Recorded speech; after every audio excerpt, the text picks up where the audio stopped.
किंचिदपि तत्र अपराधम् अकृत्वा वेदाक्षरं भगवतः साक्षात् स्वरूपम, यदि एक भी वेदाक्षर के उच्चारण में दोष होता है, उच्चारण में, स्वर के उच्चारण में, मात्राओं के उच्चारण में, वर्णों के उच्चारण में थोड़ा भी अपराध होता है, तो वो बड़ा शास्त्र अपराध, भगवत अपराध माना जाता है। भगवान के ऊपर हम लोग प्रहार कर रहे हैं, ऐसा भगवान समझते हैं। अतः वेदों के स्वरूप रक्षण की विशुद्ध परंपरा जो अनादिकाल से चलती आ रही है, आज पूरे विश्व में केवल यही एकमात्र ऐसी संस्कृति है, ऐसा एक धरोहर है, ऐसी एक परंपरा है कि जिसके बारे में छाती ठोक हम कहते हैं कि इससे पुराना दूसरा कोई नहीं है। छाती ठोक हम कहते हैं कि इससे अच्छा दूसरा कोई नहीं है, और छाती ठोक हम कहते हैं कि इस प्रकार का दुनिया में दूसरा कोई नहीं है। और ये बात आज यूनो जैसे संस्थानों ने भी स्वीकृत किया कि भारत के वैदिकों ने वेदों के अक्षर परंपरा का जिस प्रकार संरक्षण किया है, इस प्रकार कोई भी संस्कृति, कोई भी धरोहर विश्व में आज सुरक्षित नहीं है वेदों को छोड़कर। और ऐसी परंपरा को सुरक्षित रखने का जो श्रेष्ठतम उपाय हमारे प्राचीन महर्षियों ने स्वीकार किया है, उसी उपाय का अंतिम स्वरूप है घनपाठ। और जिस घनपाठ का आज यहाँ पर यह ब्रह्मचारी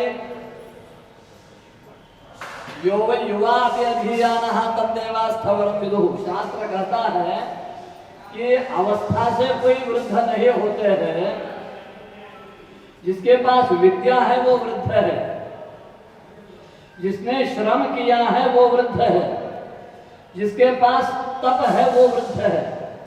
तो उस दृष्टि से देखा जाए तो आज इस सभा में अगर सबसे वृद्ध कौन है देखा जाए तो ब्रह्मश्री अनिरुद्ध कुलकर्णी हम सभी से वृद्ध है।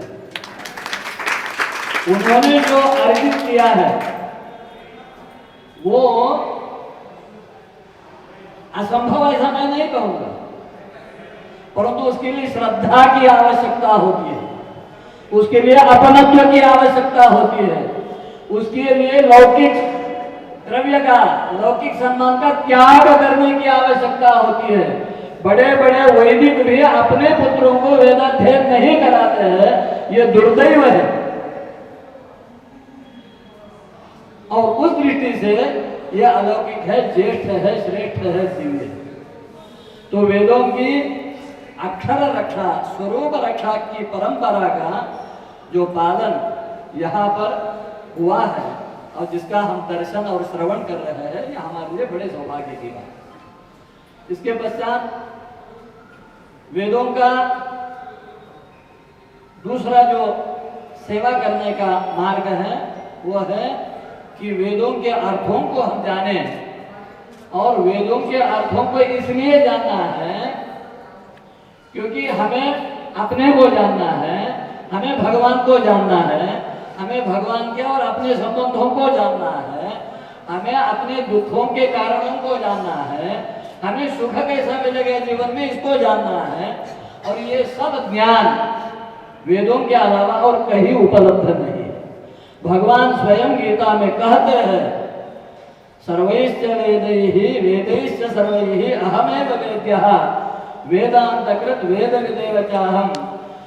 ये पढ़ते तो सब है, परंतु उसके गर्भितार्थ को जानना और मानना ये विदेशियों के पीछे लगकर हम छोड़ रहे हैं। उसकी गरिमा, उसकी विशेषता, उसकी श्रेष्ठता को हम समझ नहीं पा रहे। तो वो दूसरा स्वरूप है वेदों की रक्षा का, जिसमें अर्थ का चिंतन किया जाता है। और वेदों के द्वारा भगवान की उपासना करने के लिए, भगवान को पाने के लिए जो तीसरा उपाय है उसको कहते हैं प्रयोगता। स्वरूप से वेदों की रक्षा, अर्थ से वेदों की रक्षा और प्रयोग से वेदों की रक्षा। तो प्रयोग का तात्पर्य है प्रातःकाल संध्या वंदन से लेकर त्रिकाल संध्या वंदन के साथ नित्य त्रैवर्णिकों के वेद प्रतिपादित धर्मों का आचरण करते हुए अश्वमेधादि क्रतु पर्यंत जाना। और उन सब का परिणाम क्या है? तो भगवान को जानना। यज्ञ के द्वारा भगवान को जानना है, यज्ञों के द्वारा सृष्टि को जानना है, यज्ञों के द्वारा अपने को पवित्र बनाना है। शास्त्र कहते हैं महावेदे महायज्ञश्च यज्ञश्च गांभीर्यं क्रियते तनुः। यह जो मनुष्य शरीर है वैसे तो अत्यंत दूषित है, सप्त धातुओं से भरा हुआ है और मलमूत्र का पात्र है, परंतु अत्यंत अपवित्र, घृणित, नाशवान और हेय इस शरीर के द्वारा भी मंगलानां च मंगलम पवित्राणां पवित्रं यः, ऐसे परमात्मा का भी अंग संग प्राप्त हो सकता है वेदों के द्वारा। ये वेदों की महिमा। इस अपवित्र शरीर के द्वारा भी भगवान का अंग संग प्राप्त करने का सौभाग्य उपलब्ध होता है जो वेद प्रतिपादित सदाचार का अनुष्ठान करते हैं। भगवान के अंग संग की महिमा को जहां हम भागवत में देखते हैं वहां भागवताचार्य ही कहते हैं वो सारी गोपिकाएं जन्म जन्मांतरों में सदाचार संपन्न ऋषि परंपरा के बड़े बड़े महर्षि हैं। अस्तु, यह पुरुषोत्तम मास के निमित्त बड़ा ही सुंदर, विलक्षण और पहले बार भाग्यनगर में इस प्रकार का आयोजन हुआ। आयोजनों की कोई कमी नहीं है, अनुष्ठानों की यज्ञों की कोई कमी नहीं है, परंतु इस प्रकार का अनुष्ठान पहले बार हो रहा है, न केवल भाग्यनगर में, पूरे दक्षिण भारत में।